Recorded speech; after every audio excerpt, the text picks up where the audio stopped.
Hello मेरे प्यारे students, मैं रंजीत कुमार। हम लोग रे ऑप्टिक्स स्टडी कर रहे हैं और रे ऑप्टिक्स में कंटिन्यू स्टडी करते हुए हम लोग रिफ्रैक्शन थ्रू प्रिज्म तक स्टडी कर रहे हैं और लास्ट लेक्चर में प्रिज्म से काफी अच्छे से क्वेश्चन सॉल्व किए। आज हम लोग एक स्टेप और आगे रिफ्रैक्शन का काम करते हैं। Refraction on curve surface, refraction on curve surface. Curve surface से कैसे रिफ्रैक्शन होता है वो हम लोग स्टडी करेंगे। इससे पहले प्लेन सरफेस से रिफ्रैक्शन देखें, फिर प्रिज्म से रिफ्रैक्शन देखें। आज हम लोग रिफ्रैक्शन देखेंगे कर्व से। तो चलिए स्टार्ट करते हैं। ये हमारे पास कर्व सरफेस है, ये हमारे पास कर्व सरफेस है और ये साइड का रिफ्रैक्टिव इंडेक्स इस कर्व सरफेस का होगा रिफ्रैक्टिव इंडेक्स। ठीक है, इसमें क्या क्या पॉइंट आपको ध्यान देना है। तो इसमें जो पहला पॉइंट होगा centre of curvature, centre of curvature. इस कर्व को हम लोग कर्वेचर कहते हैं। तो सेंटर ऑफ कर्वेचर क्या होता है, ये यदि ये सरफेस है, सर्कल में है, इसका कहीं क्या होगा बेटा, सेंटर होगा। यदि ऐसे ऐसे इसको हम लोग एक कर्व बनाएंगे, सर्कल बनाएंगे, इसका कहीं क्या बनेगा, सेंटर बनेगा। तो सेंटर ऑफ कर्वेचर क्या होता है वो समझते हैं। तो सेंटर ऑफ कर्वेचर क्या होता है, centre of curve path, centre of curve path, curved part, centre of curve part of curvature,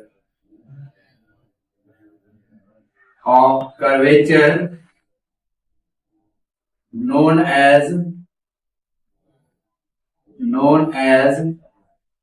center of curvature, center of curvature, known as center of curvature, known as center of curvature। ये curvature का क्या है बेटा, एक curve part हम लोग लिए हुए। तो यदि इसी को हम लोग एक ड्रॉ करेंगे तो एक सर्कल ड्रॉ होगा। तो यहां से ये क्या है, इसका सेंटर आएगा, दैट इज कॉल्ड सेंटर। पहला पॉइंट ये हम लोग अच्छे से समझने की सेंटर है। ठीक है, चलिए नेक्स्ट पॉइंट क्या याद रखना है आपको। नेक्स्ट पॉइंट आपको याद रखना है, नेक्स्ट पॉइंट आपको याद रखना है प्रिंसिपल एक्सिस। नेक्स्ट पॉइंट आपको याद रखना है principal axis, principal axis, most important part principal axis. हम लोग प्रिंसिपल एक्सिस स्टडी किए हैं कहां पे, मिरर में भी स्टडी किए हैं। तो यहां पे भी प्रिंसिपल एक्सिस। तो प्रिंसिपल एक्सिस कहता है, प्रिंसिपल एक्सिस कहता है it's line joining, it's line joining between object and center of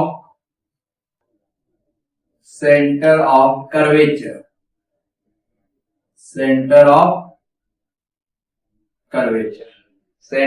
curvature और ऑब्जेक्ट के बीच का जो लाइन ज्वाइनिंग होगा that is called principal axis, that is called principal axis. सभी को फिगर से रिप्रेजेंट करेंगे, that is called principal axis. ठीक है, जस्ट इसको हम लोग रिप्रेजेंट करें।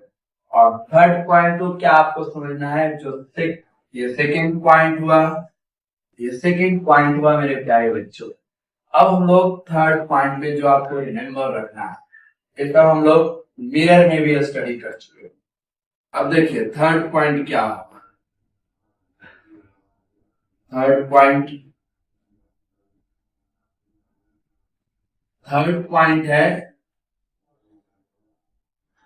थर्ड पॉइंट पोल। थर्ड पॉइंट के बारे में पोल।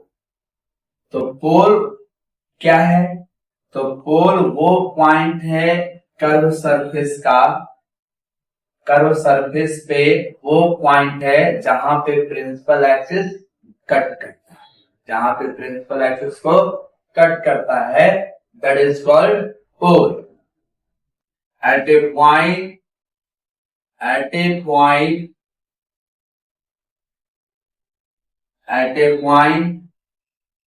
on the curve surface, on the curve surface,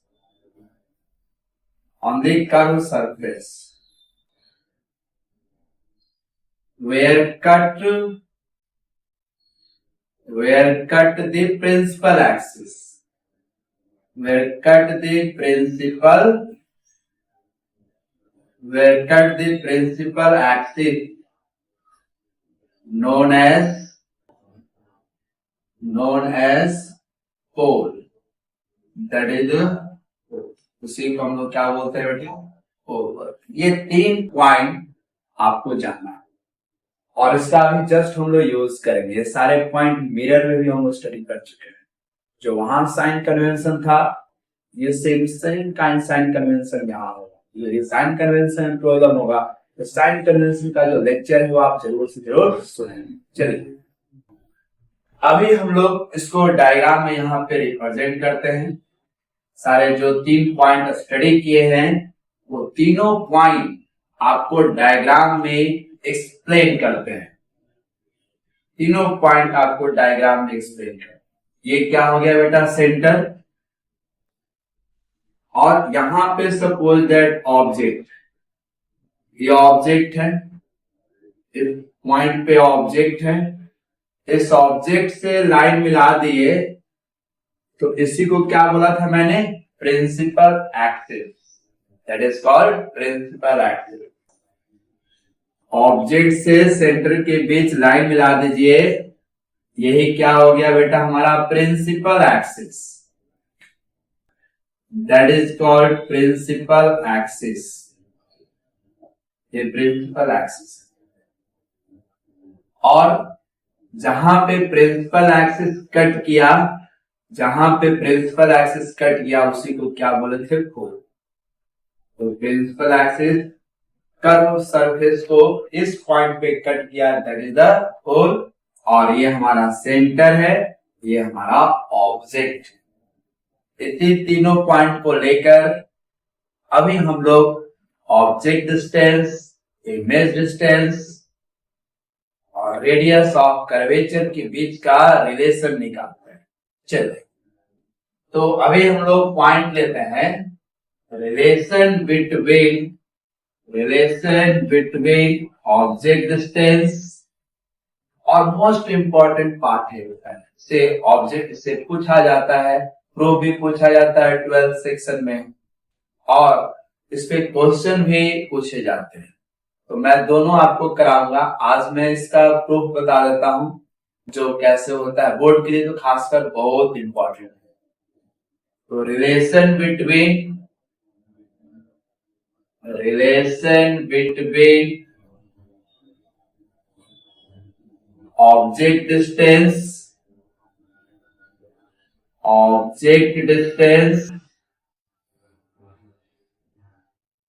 and image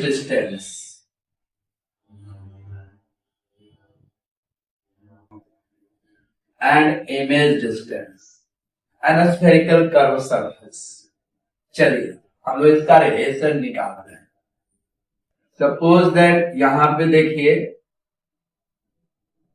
ये हमारे पास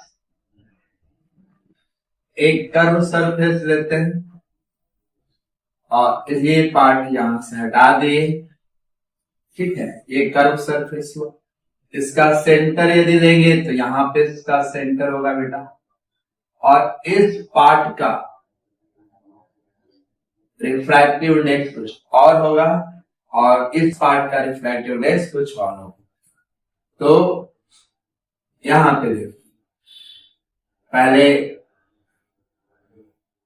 ये पोल हुआ हमारे पास और ये हो गया ऑब्जेक्ट, और जो भी डिस्टेंस मेजर होगा वो पोल से मेजर होता है। तो ये क्या हो गया, ऑब्जेक्ट डिस्टेंस।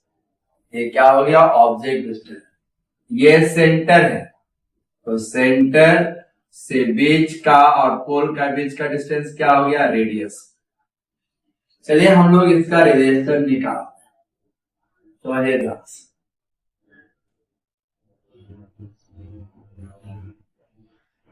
इमेज बनाते हैं।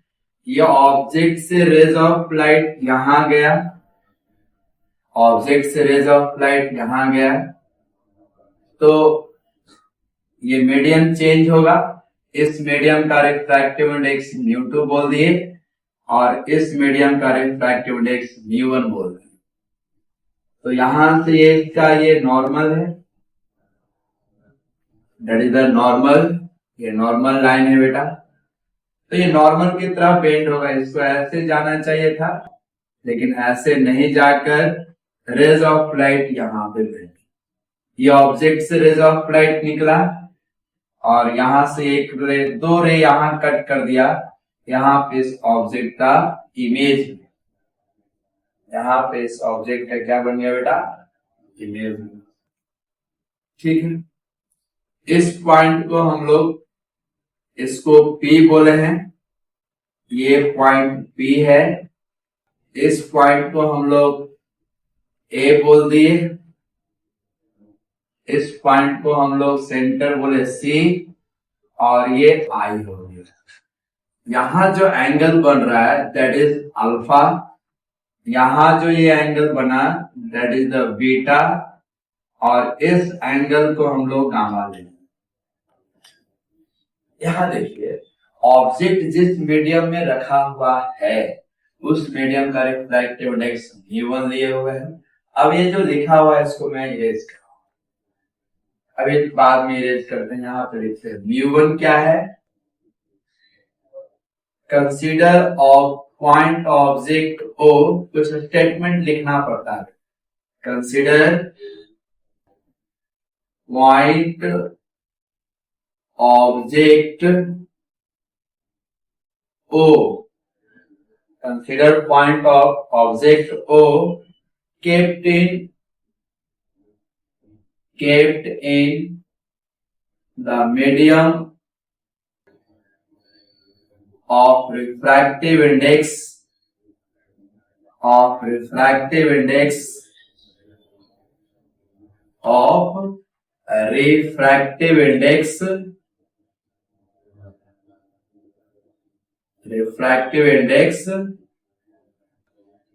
μ1। जिस मीडियम में ऑब्जेक्ट रखा हुआ है उस मीडियम का रिफ्रैक्टिव इंडेक्स क्या है बेटा, μ1। चलिए, जिधर इमेज बन रहा है उस मीडियम का रिफ्रैक्टिव इंडेक्स क्या है, μ2 है। ठीक है, एंड μ2 क्या है, तो finally rays of light refract हो रहा है।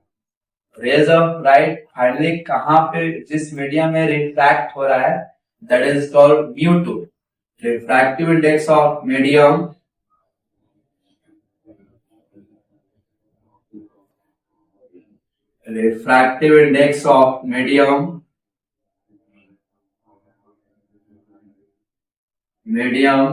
where image form और लिख सकते हैं कि फाइनली रेज ऑफ लाइट वही refract, finally rays of light इसके थ्रू यहाँ पे रिफ्रैक्ट हो। यदि आप ये दोनों मीडियम को बारे में नॉलेज है कहाँ रखा हुआ है तो बहुत सारे फॉर्मूला आप डिराइव करने से बच जाएंगे। सिंगल फॉर कॉन्सेप्ट से आप बहुत सारे प्रॉब्लम सॉल्व कर रहे हैं। ठीक है, ये चीज ध्यान दीजिएगा, ये ऑब्जेक्ट कहाँ रखा हुआ है, μ1 में, और ये ऑब्जेक्ट म्यू2 में। म्यू2 कौन सा मीडियम है? वो मीडियम है जहां rays of light finally refract कर रहा है। और म्यू1 कौन सा मीडियम है? जहां पे रेज ऑफ लाइट इनिशिएट हो रहा है, इंसिडेंट हो रहा है। क्या आप इतना ध्यान रखेंगे आपको कोई प्रॉब्लम। चलिए डू इट।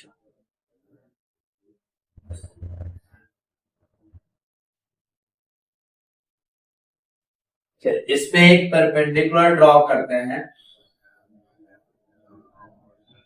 यहाँ पे इसको बोल दिए पी डैश। इसको क्या बोल दिए? P dash.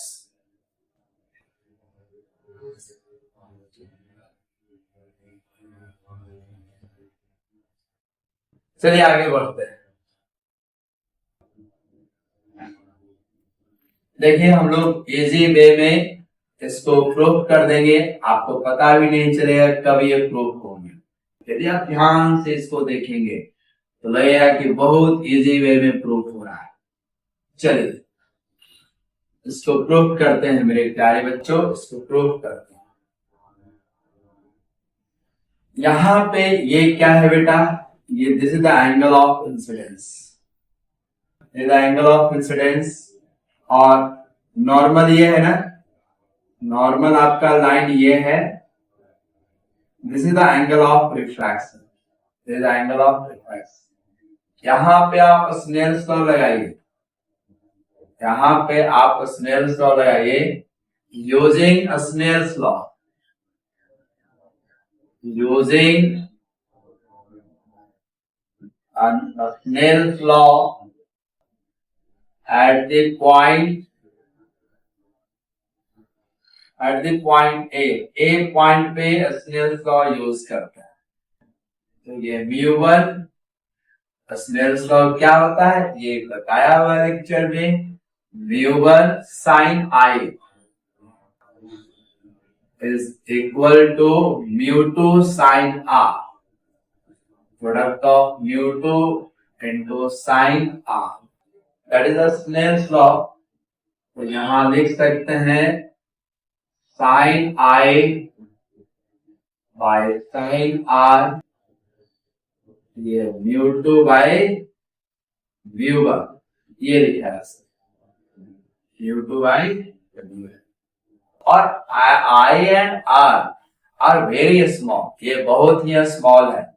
तो इसको हम लोग वेयर पहले भी काम कर चुके हैं, where I and R very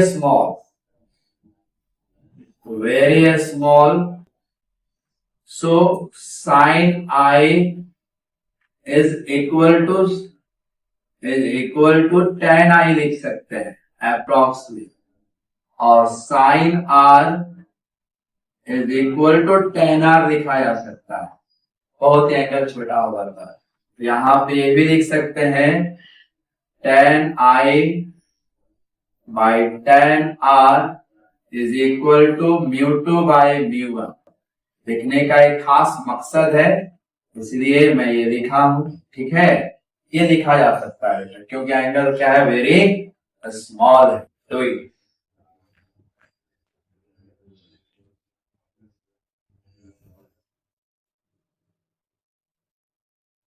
चलिए नेक्स्ट स्टेप में आते हैं बेटा। यहां पे देखिए नेक्स्ट स्टेप की बात करते हैं, नेक्स्ट स्टेप की बात करते हैं हम लोग। याद यदि tan अल्फा की बात करें, tan अल्फा की बात करें तो tan अल्फा इक्वल टू क्या होगा, P by B, A P dash by O P dash होगा। तो tan alpha in triangle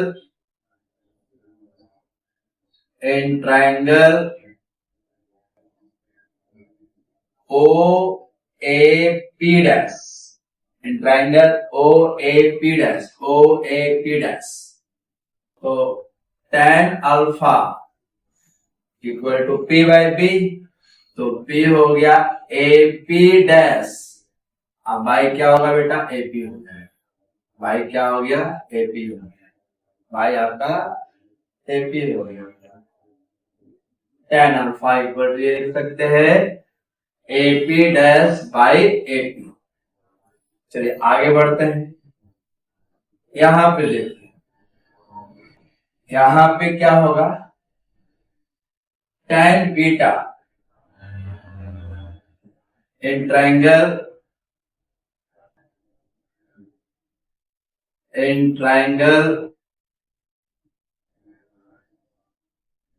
tan beta equal to क्या लिख सकते हैं, tan बीटा इक्वल टू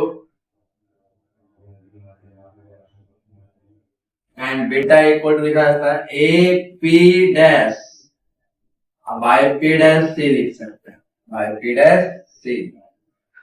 इसी तरह tan गामा इक्वल टू क्या लिख सकता है मेरे प्यारे बच्चों, AP by P I, AP dash by P I. I think you got it, I think you better got it. ये देखिए यहां से ये काम किए, ओ ए पी डैश और फिर पी डैश ए सी, फिर पी डैश ए आई, ये काम किया हुआ मेरे बच्चे। चलिए ये 3 एंगल हम लोग निकाल लिए। अब इसको हम लोग काम है क्या, आई और आर में एक्सप्रेस करना, क्योंकि वहीं से V1 और V2 मिल रहा है। यहां देखिए ये एंगल की बात करें हम लोग, ये आर जो है किसका एक्सटर्नल एंगल है, ये बीटा, ये R plus gamma equal to beta. इस ट्रायंगल का बीटा जो है, beta is the external angle, beta is the external angle of the triangle ACI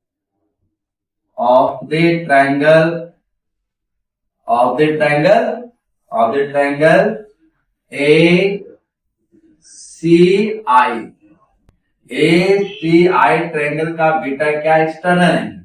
so beta equal to can be written as R plus gamma. So R equal to beta minus gamma, R equal to beta minus gamma, ये लिख सकते हैं R equal to beta minus gamma, R equal to beta minus gamma लिखा जा सकता है। Is it clear, I think better clear. चलिए आगे बढ़ते हैं।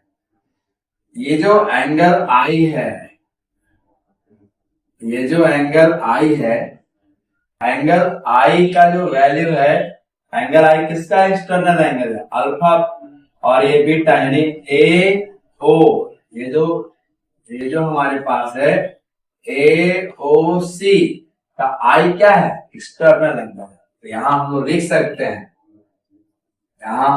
सकते हैं, इन triangle I, in triangle AOC is I is external angle. I is the external angle. I is the external angle. तो I इक्वल टू लिखा जा सकता है बेटा alpha plus beta, sum of two internal angle, sum of two internal angle लिखा जा सकता है। आई भी निकाल लिए और आर भी निकाल दिए। Clear, I think better clear. चलिए आगे बढ़ते हैं बेटा। हम लोग एक इक्वेशन निकाले थे tan I upon tan R, यहां पे जस्ट लिखा हुआ था tan I by tan R, tan I by tan R लिखा हुआ था, tan I by tan R, ये क्या हो जाएगा, अल्फा प्लस बीटा है ये, तो ये tan I by tan R क्या लिखा हुआ था, μ2 बाई μ1, हाँ नहीं लिखा हुआ, यही लिखा हुआ था। एग्जैक्ट यही पॉइंट लिखा हुआ था। और आई एंगल क्या है, बहुत छोटा है, तो आई इक्वल टू क्या लिख सकते हैं, अल्फा प्लस बीटा। तो टेन आई क्या लिख सकते हैं, अल्फा प्लस बीटा। और टेन आर क्या लिख सकते हैं, तो आर क्या लिख सकते हैं, beta minus gamma is equal to mu two by mu one. अब समझिए प्रूफ हो गया, अब समझिए प्रूफ हो गया। चलिए आगे बढ़े। यहां देखिए, यहां देखिए, ये एंगल क्या है, काफी स्मॉल है, तो हम लोग लिख सकते हैं क्या, अल्फा को अल्फा, टेन अल्फा को अल्फा लिख सकते हैं। यहां लिख सकते हैं अल्फा प्लस बीटा, और ये क्रॉस मल्टीप्लिकेशन कर दिए, ये v1 हो गया, is equal to beta minus gamma, beta minus gamma into म्यू2 हो गया। यदि यहां तक आप ये काम कर दिए, समझिए यहां से प्रूफ, ये फर्स्ट स्टेप यहां तक आप होगा। अब अल्फा बीटा का वैल्यू रखते हैं, एंगल बहुत छोटा है अल्फा बीटा ऑल्सो, तो टेन अल्फा को बेटा अल्फा लिखा जा सकता है, अप्रोक्सीमेटली अल्फा लिखा जा सकता है। टेन बीटा को अप्रोक्सीमेटली बीटा लिखा जा सकता है, ये लिखा जा सकता है। Is it clear? अब देखिए अल्फा का वैल्यू हम लोग निकाल चुके हैं, आप देखिएगा नोटबुक में अभी जस्ट निकाल चुके हैं, अल्फा का वैल्यू निकाल चुके हैं। अल्फा का वैल्यू, अल्फा इक्वल टू, फिर से देख सकते हैं यहाँ फिगर है, एपी डैश बाई क्या होगा बेटा, OP, AP dash by OP होगा नहीं, एब्सोल्युटली होगा। बीटा इक्वल टू क्या लिख सकते हैं, बीटा ये है AP dash by P dash C लिख सकते हैं, इंटू म्यू1 इज इक्वल टू, फिर बीटा माइनस गामा है, beta equal to AP dash by P dash C, ये लिखा जा सकता है, minus gamma, gamma equal to क्या होगा बेटा, ये ट्राइंगल में, राइट एंगल ट्राइंगल में, AP dash by P dash I. मैं पास नहीं कर रहा हूं, जो कर रहा हूं सब सोच को, ये पहले से किया हो।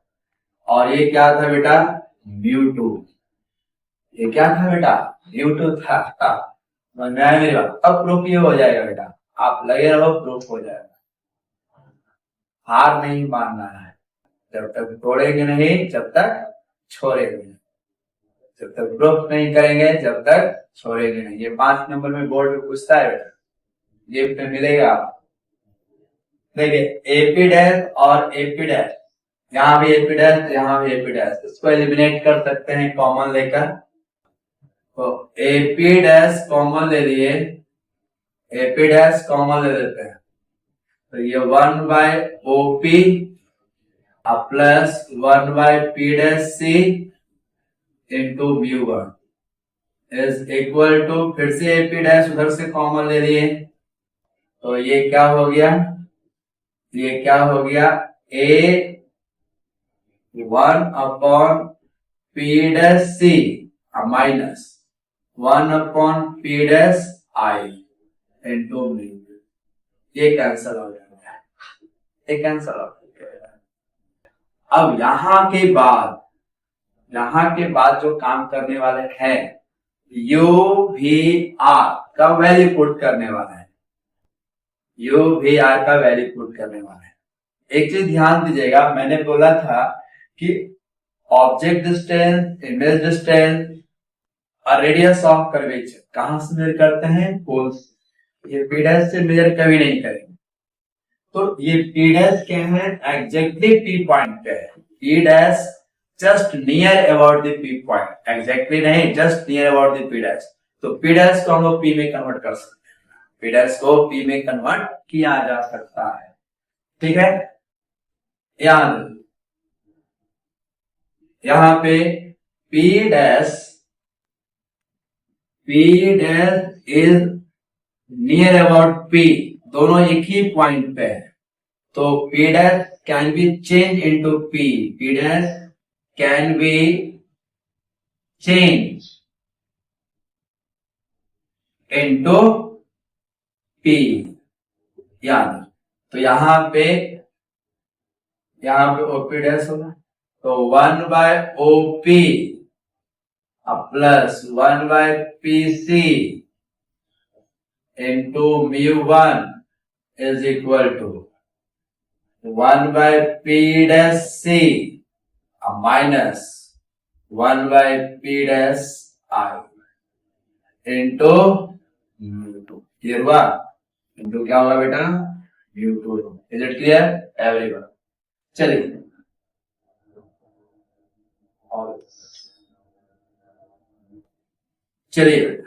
अब यहां से हम लोग u भी r का वैल्यू पुट करने वाले हैं और वो बिल्कुल साइन कन्वेंशन के हिसाब से पुट करेंगे।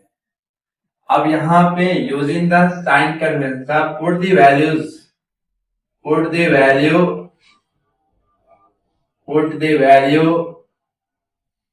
u v r with sign convention, with sign, without sign नहीं लिखा, विथ साइन।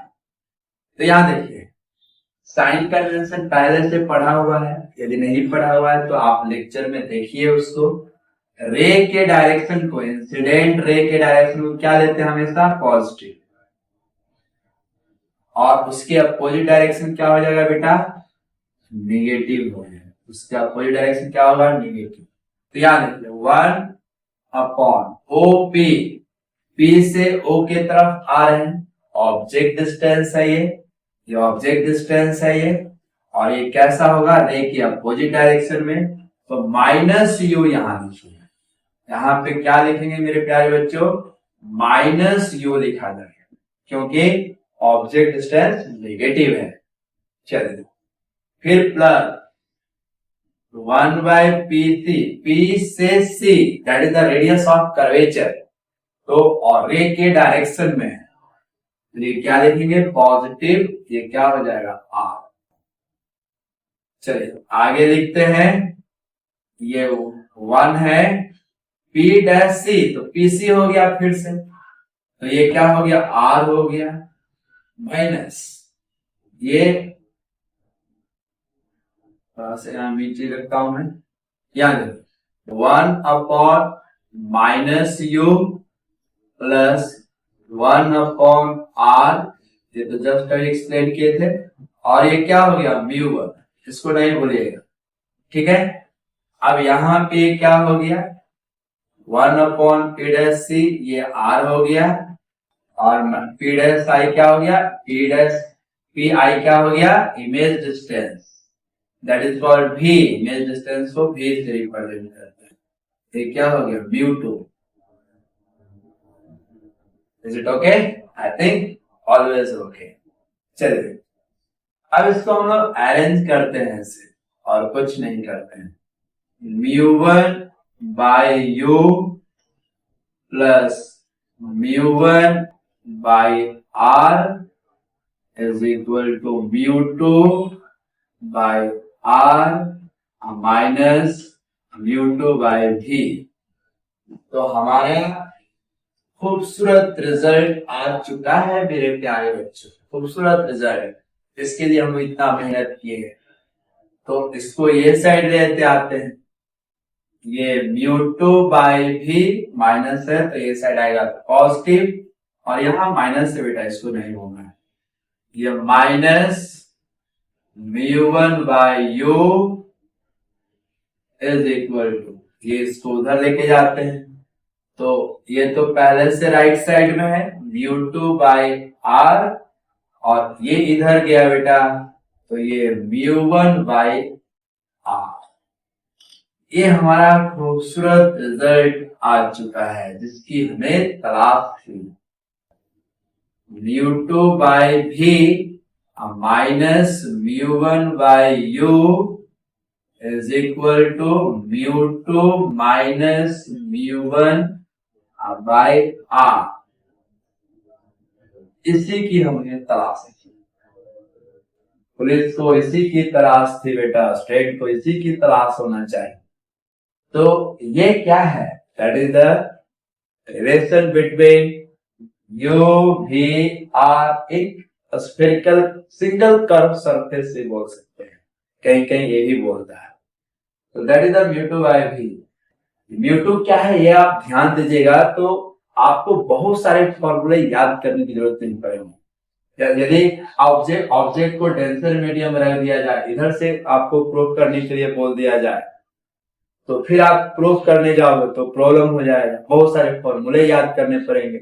इससे अच्छा मैं आपको बात बता रहा हूं कि आप इसको याद रखिए। ये क्या है, तो वो मीडियम है जहां पे रेज ऑफ लाइट रिफ्रैक्ट हुआ है, तो इसको बोल सकते हैं refracting medium. μ2 is the refracting medium. μ1 क्या है, जहां से रेज ऑफ लाइट इंसिडेंट हुआ है, तो ये इंसिडेंस मीडियम। बस सिंपल सी बात, आप इसको याद रखिए। ये रिफ्रैक्टिंग मीडियम, ये रिफ्रैक्टिंग है मीडियम जिसमें रिफ्रैक्शन होगा, और इसको याद रखें इंसिडेंस में। फिर आप बहुत सारे फॉर्मूले याद करने से बच जाएंगे मेरे प्यारे बच्चों, और कम टाइम में आप प्रॉब्लम सॉल्व कर देंगे।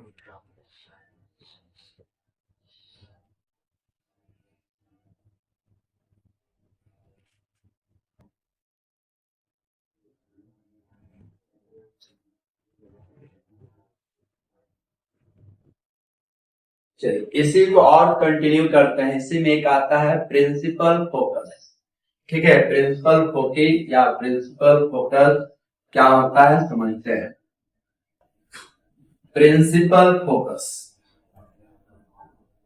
ये आपको अच्छे से समझ में आएगा, तो आप नहीं समझ में आएगा कमेंट में जरूर डालिएगा, सर यहाँ पे फिर से बता दीजिए, मैं बता दूंगा।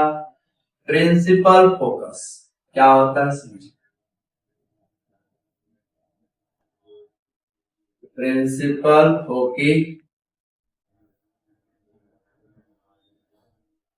चलो प्रिंसिपल फोकी, तो ये हम लोग कर्वेचर ले रहे हैं, ये हम लोग कर्वेचर ले रहे हैं।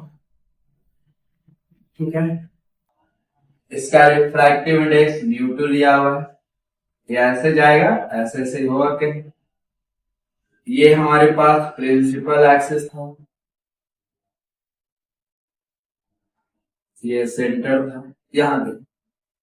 यहाँ पे कहा जा रहा है कि वो पॉइंट हमको निकालना है जहां पे रेज ऑफ लाइट कन्वर्ज हो रहा है और इनफाइनाइट से रेज ऑफ लाइट आ रहा है, इनफाइनाइट से रेज ऑफ लाइट आ रहा है।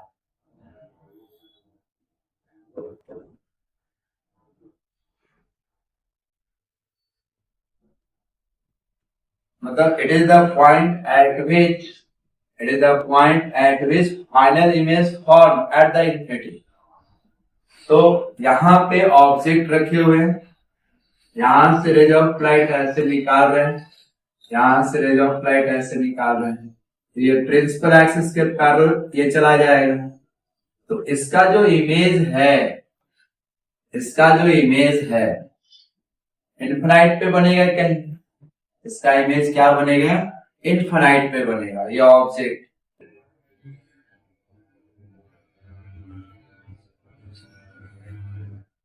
It is the point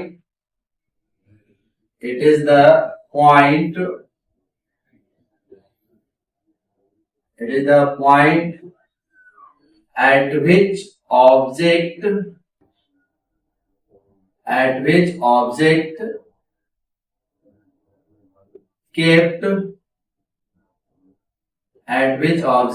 kept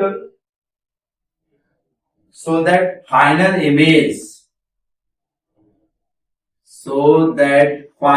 image final image form at infinity, final image form at infinity. कहां पे फाइनल इमेज बन रहा है बेटा? इन्फिनिटी पे। तो इसका जो भी होगा वो क्या होगा? इनफाइनाइट पे होगा। और ये जो u है तो ये कब हम लोग पढ़े थे? ये कब पढ़ा हुआ है कि जब फोकस पे रहता है तब ये इनफाइनाइट पे बनता है। अब ये भी जो रिलेशन पढ़े उससे निकाल लेते हैं। तो यहां देख, we know that just we are study, we know that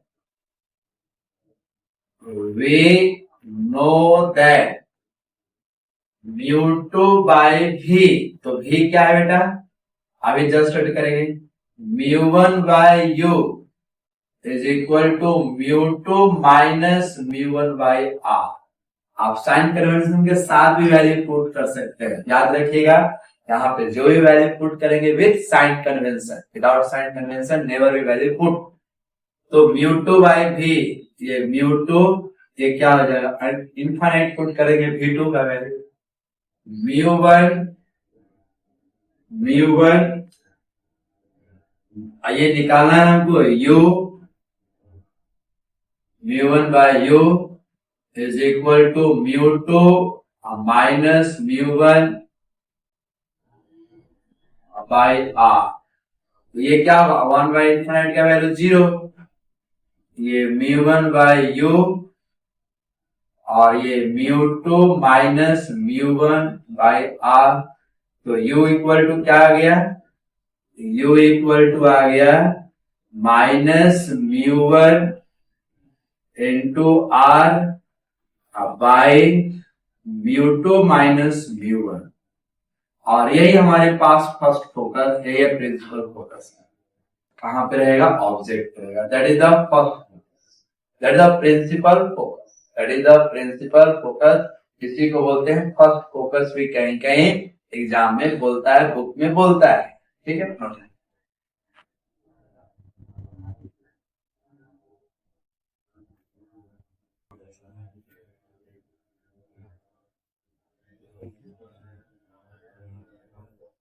चलिए सेकेंड प्रिंसिपल फोकस निकालते।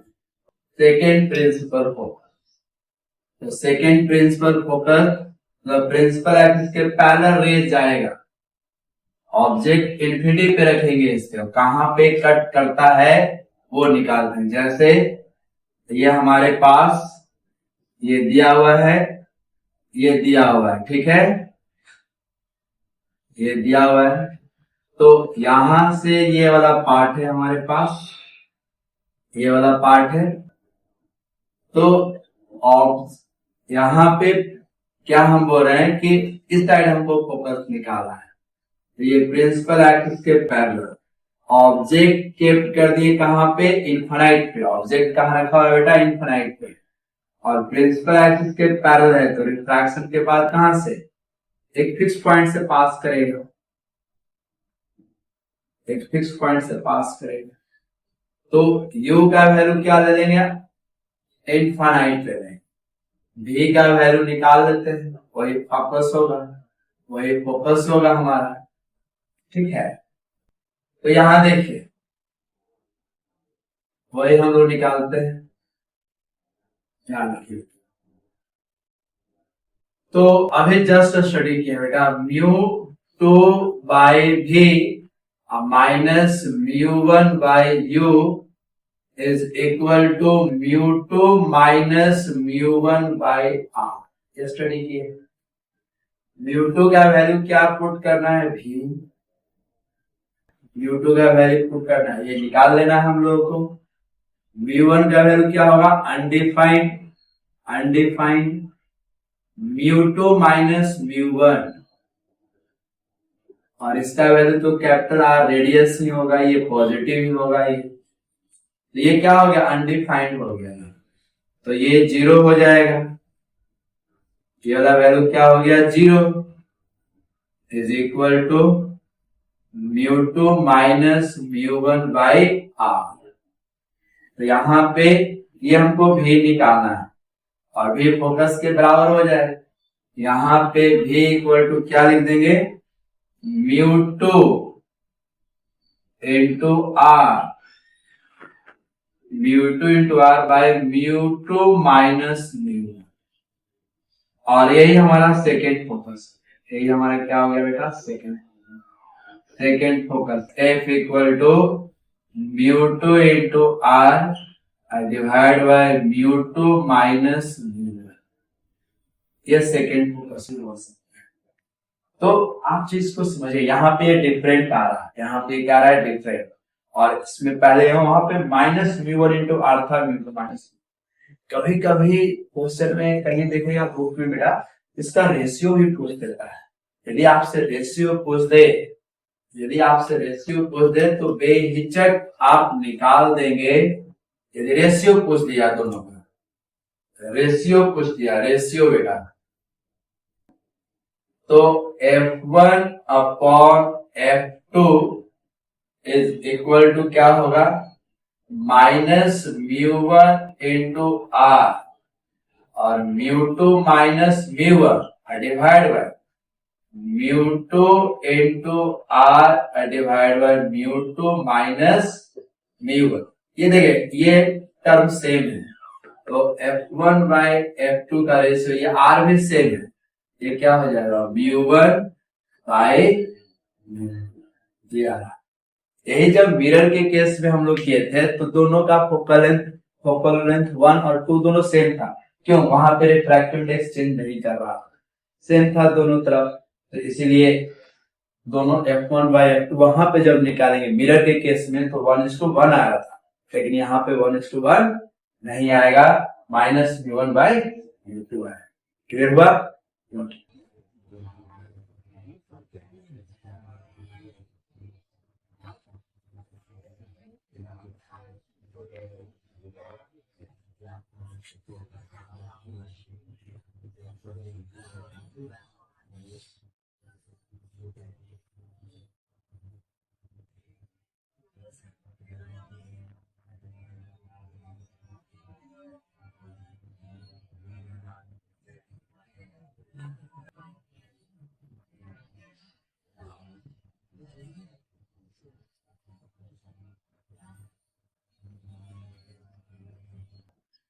चलिए हम लोग अब मैग्निफिकेशन की बात करते हैं, lateral magnification for spherical surface, spherical refracting surface. इस टॉपिक का ये लास्ट पॉइंट है, ठीक है, लेटरल मैग्निफिकेशन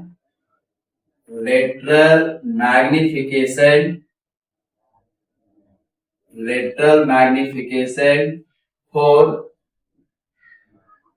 spherical refracting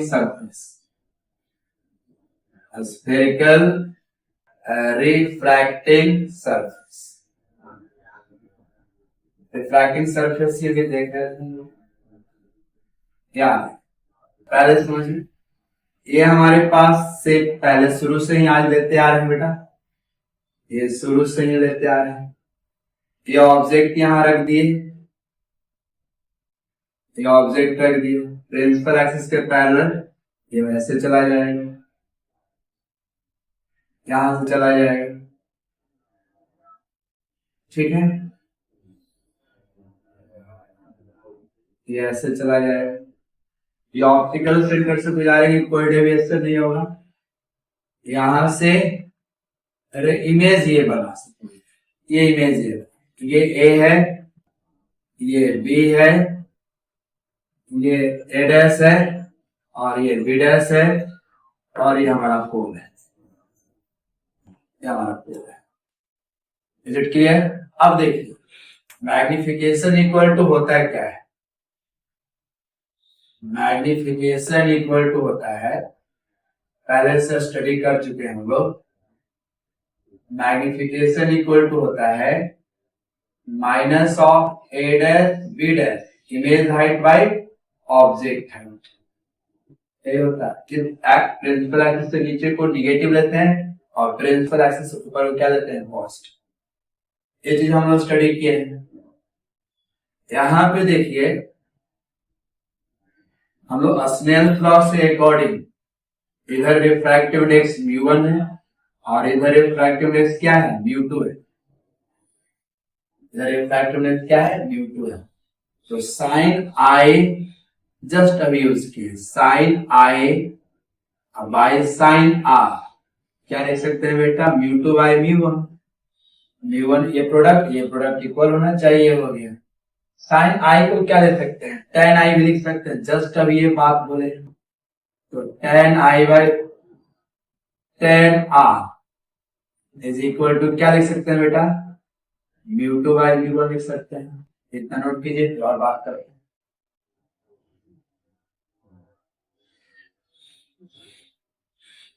यहाँ पे ये एंगल, ये इस पे ये नॉर्मल होगा बेटा, ये इस पे नॉर्मल है, तो ये एंगल ऑफ आई बोल सकते हैं, और ये एंगल ऑफ क्या बोलते हैं, रिफ्रैक्शन, ये एंगल ऑफ रिफ्रैक्शन बोल सकते हैं। तो यहाँ पे tan i A P B में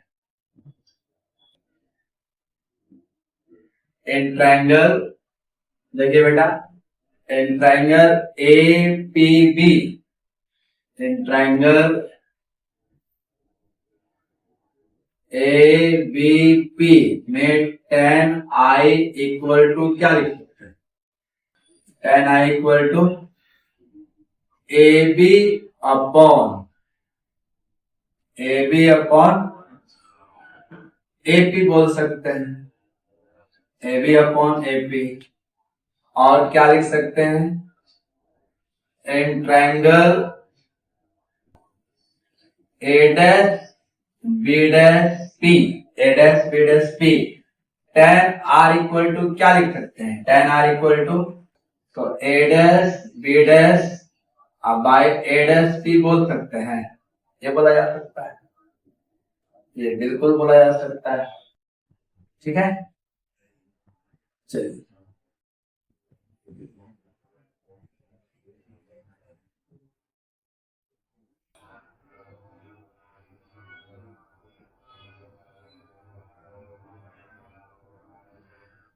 तो tan I by tan I का value A B by A P divide by A dash B dash by A dash P is equal to μ2 by μ1। यहां से पुट कर दिए, यहां से put किया हुआ है। तो यहां देखिए, यहां पे हम लोग क्या लिख सकते हैं, A B by A P, A B by A P by A dash P by A dash B dash equal to क्या हो गया बेटा, μ2 बाय μ1। Very good. तो यहां पे हम लोग को साइन कन्वेंशन के साथ वैल्यू पुट करते हैं। ये भी हो गया ऑब्जेक्ट हाइट, एपी हो गया object distance minus U, A dash P हुआ बेटा इमेज डिस्टेंस, तो ये भी हो गया, ए डैश बी होगा minus H I is equal to μ2 by μ1। Clear. चलिए लास्ट पॉइंट बिल्कुल है, देखिए ध्यान से। यदि हम लोग इसको निकालना चाहें minus H I by H not, इसको ऊपर देंगे, इसको डिवाइड कर देंगे, ये क्या हो जाएगा भी, ये क्या हो जाएगा भी बाय माइनस यू, तो होगा ही भी बाय माइनस यू, ये क्या हो जाएगा μ1 बाय μ2, μ1 बाय μ2। मतलब यही हमारा क्या आ गया, मैग्निफिकेशन, यही मैग्निफिकेशन आ गया, भी equal to minus U μ1 by μ2। ठीक है, ये हमारा magnification, that is the magnification.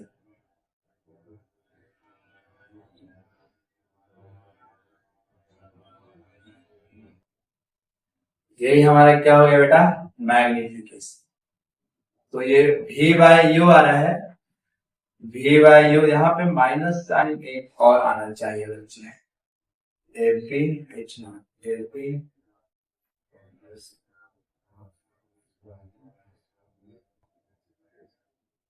Image height by object height, ये माइनस माइनस क्या हो जाएगा, कैंसल आउट। तो ये क्या हो जाएगा, ये कैंसल आउट हो जाएगा। यही हमारा फाइनल मैग्निफिकेशन है, यही हमारा फाइनल मैग्निफिकेशन। यदि यहाँ पे m इज ग्रेटर देन 0 हो गया, m इज ग्रेटर देन 0 तो इरेक्ट इमेज बनेगा। कैसा इमेज, इरेक्ट इमेज। और m इज लेस देन 0 तो इन्वर्टेड इमेज बनेगा। ऐसा इमेज, इन्वर्टेड इमेज।